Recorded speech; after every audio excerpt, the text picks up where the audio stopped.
The deepest level of sexual purity is when you are saying no to sexual vices, and I mean all sexual vices, in words, thoughts, and your deeds, so that you can honor, please, and obey God. This is what true sexual purity is about. You're welcome to my channel, and on this channel I'm going to be sharing information, Bible-based information that will inspire and empower young people onto sexual purity.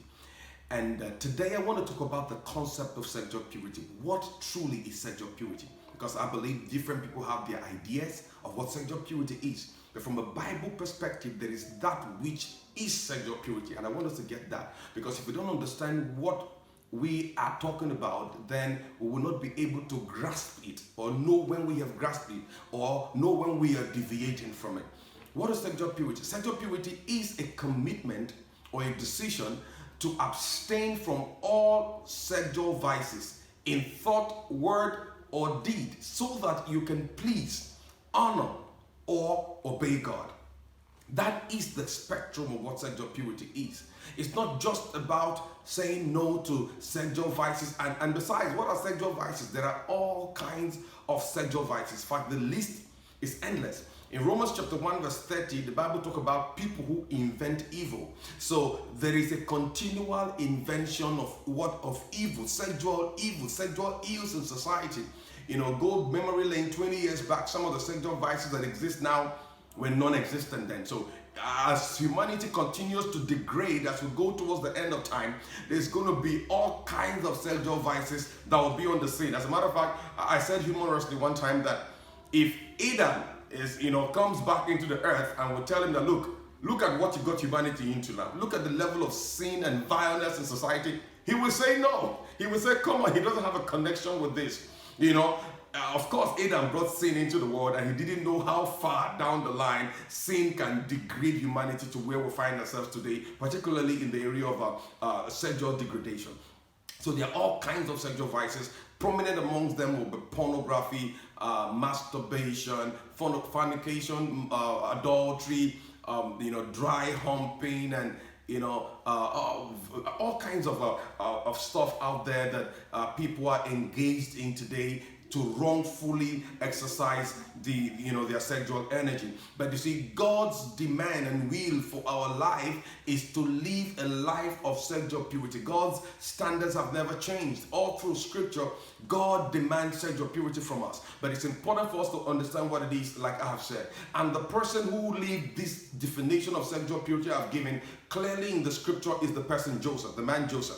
Genesis chapter 39 verse 6 to 9, where Potiphar's wife came to Joseph and made sexual advances at Joseph. So you see, the sugar mommy thing, or sugar daddy as the case may be, didn't start today. It started far back then. And Joseph was a fine guy, because maybe somebody's out there saying, well, the reason why I can't live pure is because ladies are not allowing me, or guys are not allowing me. Well, you have an example in the scripture who, in spite of how good he looked, he didn't use it as an excuse for immorality. So Potiphar's wife came for Joseph, said, look, have sex with me. And Joseph said, why will I do this? He began to talk of how good the master Potiphar had been to him. How he had given him so much room, made in charge of everything. Then he ended with verse 9, and he said something that is very critical. He said, why will I do this wickedness and sin against God? Now, that is the point.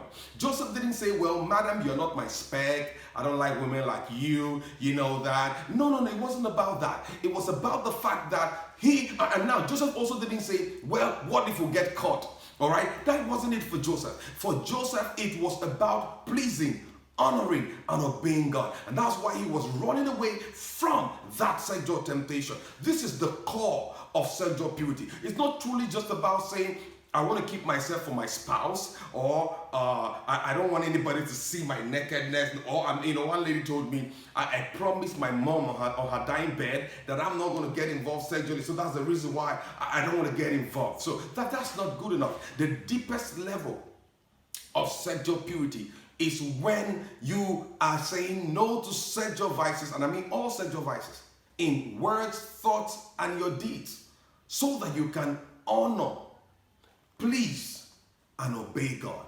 This is what true sexual purity is about. And I believe that I enjoin you and I call you to join me in this pursuit of sexual purity. It's a lifelong pursuit. You will never arrive until the day we get to heaven. We keep chasing it and getting to higher levels of it until the day we meet Jesus face to face. Come join me on the purity pursuit and let's get it going.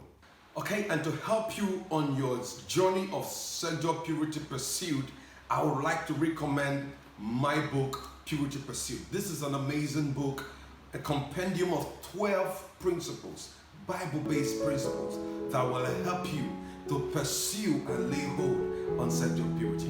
I tell you the truth, this book has been a blessing to many across the nations, and you too can be blessed by it. You can check the description of the video and find an Amazon link where you can purchase a copy of this book for yourself.